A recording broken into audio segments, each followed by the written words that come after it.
How did it feel when you blasted off?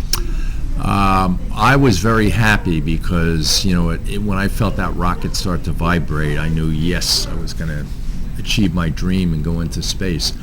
Soyuz is very smooth going up, but of course we gain speed, and that's called acceleration. And whenever you accelerate, there's a force on your body, and it's measured in how many times the force of gravity you experience, or G-forces.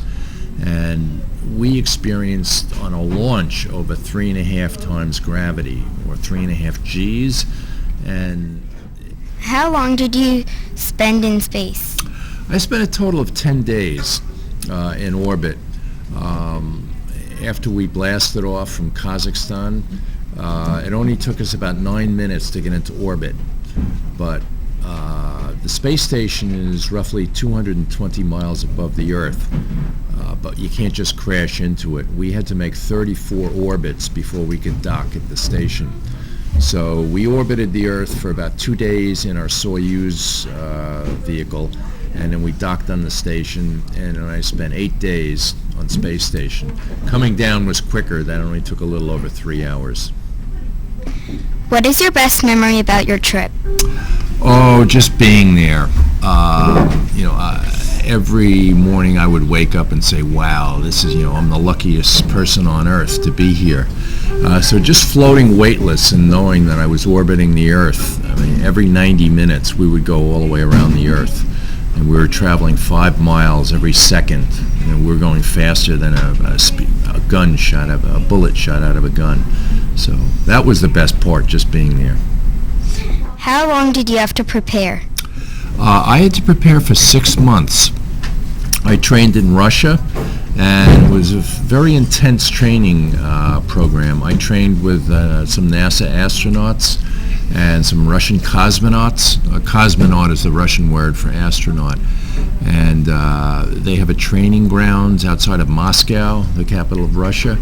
And for 6 months I did training. I went to classes, to learn all the safety and emergency procedures, how to use my spacesuit, what to do in case of a fire or an air leak. Did you like the spacesuit? It wasn't bad. It was sort of like backpacking food. It was either canned or dehydrated.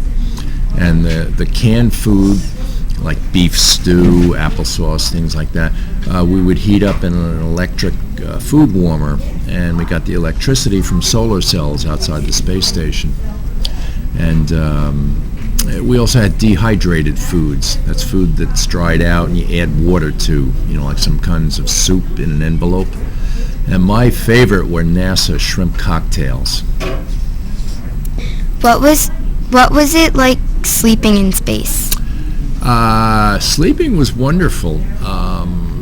And people ask me, how do you sleep? And the answer is any way you want. You can be vertical, you can be horizontal, sideways, it doesn't matter because you're weightless. Everything's floating around. The important thing is that you use a sleeping bag and that you tie the sleeping bag up, because if the sleeping bag isn't tied, you'll just float around and maybe hit your head while you're sleeping. But it was very restful sleep. I'll add one thing. I've lived in Montgomery Township for over 20 years. I live on Cherry Brook Drive, and I'm a local boy. So if I can do it, you guys can too.